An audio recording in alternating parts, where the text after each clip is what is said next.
பீகார் மாநிலத்தின் கிழக்கு சம்பாரன் மாவட்டத்தில் உள்ள லக்கௌரா பெரிய மசூதிக்கு அருகில் இந்த ஊர்வலம் நடைபெற்றுள்ளது.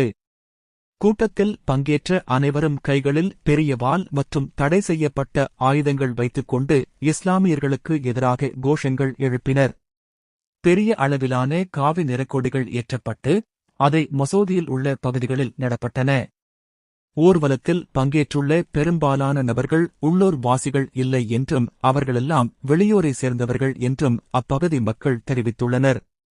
மசூதி உள்ள பகுதிகளில் இயற்கை பேரிடர் காலங்களில் மாற்று மத சகோதரர்களுக்கு தங்குமிடமாகவும் மருத்துவ சேவை வழங்கும் இடமாகவும் திகழ்கிறது. பீகார் மாநிலத்தில் பாஜக ஆட்சி பொறுப்பேற்றதிலிருந்து தொடர்ந்து இஸ்லாமியர்கள் மீதும் கிறிஸ்தவர்கள் மீதும் தொடர்ந்து அவதூறுகளும் வன்முறைகளும் கட்டவிழ்த்து விடப்படுகின்றன. இந்து மதத்தை காக்கின்றோம் என்ற பெயரில் அனுதினமும் கலவரத்தை தூண்டிவிட்டு மத மோதல்களை உருவாக்க துடிக்கிறது இந்த பாஜக அரசு என்று உள்ளூர் மக்கள் தங்கள் வேதனையை தெரிவிக்கின்றனர்.